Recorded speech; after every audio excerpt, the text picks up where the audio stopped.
இந்த வீடியோ பார்த்தீங்க அப்படின்னா டே 1 ஆஃப் கார்டனிங். நம்ம வீட்டுக்கு பின்னாடி தோட்டம் அமைக்க போகிறோம். என்னென்னலாம் பண்ணுறோம் அப்படிங்கிறத பார்க்கலாம். இன்றைக்கி பார்த்தீங்க அப்படின்னா நம்மளுக்கு பின்னாடி இருந்த ஒரு பெரிய இடம், அந்த இடத்துல ஃபுல்லாக குப்பையாக இருந்துச்சு. அதை வந்து ஃபுல் அண்ட் ஃபுல் நம்ம வந்து க்ளீன் பண்ண போகிறோம். இதை க்ளீன் பண்ணி நம்ம வந்து இந்த இடத்த வந்து ஒரு பிரயோஜனமான ஒரு தோட்டம் உருவாக்க போகிறோம்.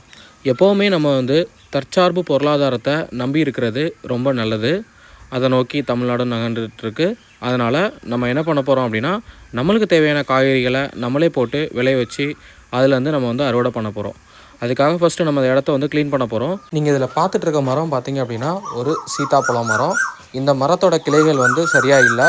அதனால் நம்ம என்ன பண்ணியிருக்கோம் அப்படின்னா, அந்த கிளைகளெல்லாம் வந்து சுற்றி வந்து ஒன்று போல் கட்டி வைக்கிறோம். அதனால் பக்கத்தில் இருக்க மற்ற செடிகள் வந்து வளர்கிறதுக்கு உதவியாக இருக்கும். இல்லைனா சூரியனோட ஒளியை வந்து அது வந்து தடுத்துரும்.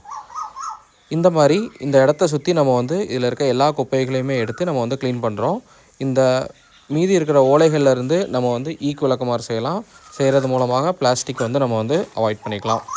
இந்த வேலைகளெல்லாம் முடிக்கிறதுக்கே நம்மளுக்கு வந்து கிட்டத்தட்ட 2 மணி நேரம் ஆகிட்டு. ஸோ நம்ம ஃபுல்லாக வந்து ஓரளவு க்ளீன் பண்ணி முடிச்சிட்டோம். இதில் என்னென்ன காய்கறிகள் போடலாம் அப்படிங்கிறத கமெண்டில் சொல்லுங்கள். இது போக முக்கியமான ஒரு விஷயம் நம்ம என்ன பண்ணோம் அப்படின்னா, இந்த குப்பைகளை நம்ம எடுக்கும்போது மேலே இருக்க டாப் சாயிலை வந்து ரிமூவ் பண்ணோம். அந்த டாப் சாயிலில் முக்கியமான விஷயம் என்ன அப்படின்னா, டாப் சாயிலில் வந்து நிறையா வந்து ஹியூமஸ் கண்டென்ட் இருக்கும்.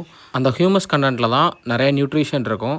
அந்த மாதிரி சாயிலை எடுத்து நம்மளோட விதைகளை போட்டோ இல்லை அப்படின்னா சின்ன செடிகளையோ வளர வைக்கும்போது அது வந்து ஈஸியாக வந்து வளரக்கு உதவும். அடுத்து நம்ம என்னென்னலாம் பண்ணியிருக்கோம் அப்படிங்கிறத பார்ட் 2ல் பார்க்கலாம். விவசாயம் ரிலேட்டடாக பார்க்குற கண்டென்ட்டுக்கு நம்மளோட சேனலை ஃபாலோ பண்ணிக்கோங்க.